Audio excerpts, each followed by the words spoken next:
Hello and welcome to PGA Tour Confidential on Golf.com. I'm Jessica Marksbury, and joining me today, Golf Magazine's Alan Bastable, Golf.com's Jeff Ritter, and Golf Magazine's Cameron Morfitt via Skype.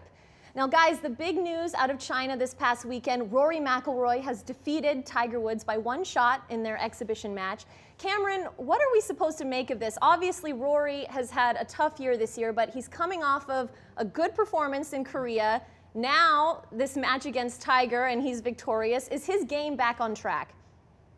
I hope Rory's back on track. I'm excited about the way he played in China, and I'm sure he is too. He had a flurry of birdies and an eagle, and especially late in the round, he really ramped it up against Tiger and beat him for the second year in a row in China. So it's not a real win, but it is a real win in a way. I mean, the fact that he actually beat Tiger, I think that sort of adds to the credibility a little bit. He's got 4 more tournaments this year, so we'll see what happens. He's going to be playing the HSBC in Shanghai, and I have high hopes for him, and I'm sure he's got very high hopes for himself. He's driving it well and using a softer ball now, and just made some changes that seem to be good changes for him. Jeff, this is the former kind of silly season that now we're seeing become a little bit more official. A lot more players, high-profile players going over to Asia this time of year. So is this really a big deal for Rory, or do we have to wait until 2014?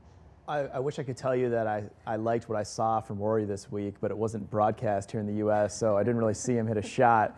I mean, I think, like Cameron said, I think if you were looking at a favorite for comeback player of the year next year, you'd start with Rory. I mean, he's had a lot of issues on and off the course this year, but his talent hasn't disappeared. So you've got to think that Rory's due for a bounce back next year. As far as silly season, you know, I don't know how much stock you put in an event like that. I do think it's interesting now that, like you said, these events now matter. You know, we're over in Asia, but these events now count for FedEx points and PGA Tour official winnings. So that is a shift from what the PGA Tour used to be, and that is something to follow now. You introduced this segment as the big news out of China.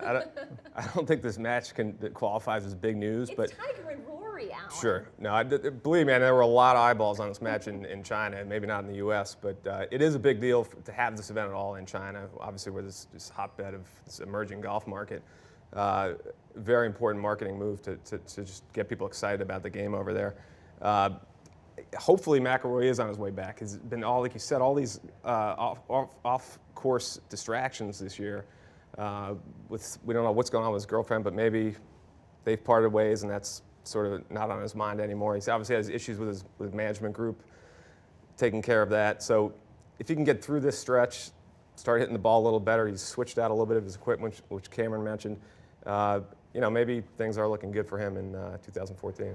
I want to talk about the idea of exhibition matches. We're not seeing a whole lot of that going on in the States anymore. I remember going to the Battle at Bighorn as a kid. I thought it was great. But Cameron, maybe you can weigh in on this. I mean, is this something we should see more of in the States, or do we need to leave this to the fall season overseas? No, I'd like to see more exhibitions in the States. I think they're fun. I've watched some of those Battle at Bighorns. You know, those Shell Wonderful World of Golf matches back in the day were fun. Golf is, at this level, a show anyway, let's face it. So, you know, I think everybody knows not to take too much, put too much importance on what happens, who wins, who loses. But they make it a good show. They're mic'd up in many cases. And, you know, I think that's the name of the game. Go out and entertain the fans, and I think it's good for golf. The one thing you can say is they seem to have fun, which is more than you can say for most other tournaments, right? Yeah, I mean, Rory and Tiger, again, allegedly, we didn't see this, but there appeared to be a lot of chirping and talking between shots, which is cool for fans, get a little inside take at what these guys are yapping about on the course. You know, I look back to those Shell Wonderful World of Golf matches back in the day. They tend to play them on Golf Channel, replay them on Golf Channel. Got like Snead and Hogan played each other, Nicklaus and Palmer, Faldo and Norman. Those are some great matches. Yeah. I don't care the result. Just getting those two guys on the golf course is pretty cool. And maybe that's the issue here, really, is there's no great rivalries in golf, and we're trying to fabricate these things with these matches.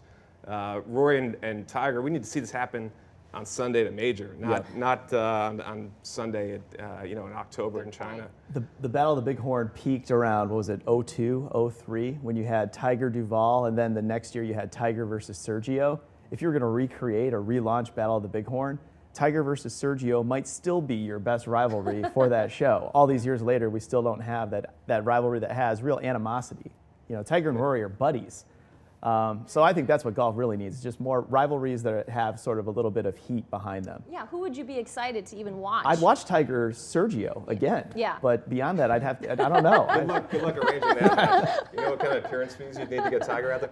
But listen, how about Tiger and Jack? You let Jack play from the red tees. Give him a little bit of an edge. The forward Okay. tees. The forward tees, and you call it something around the bow for 18, or I don't know what you'd call it. But Jack and Tiger. What do you think, Cameron? I don't think that's going to happen either. I think that's even less likely than Tiger versus Sergio. You know what's funny is Tiger keeps getting sick for these things. He was sick when he played against Sergio in the Battle at Bighorn, and he got all mad because Sergio celebrated too much afterward, allegedly. And he was sick against Rory. I guess, this is the end of the year. It must take a toll on him.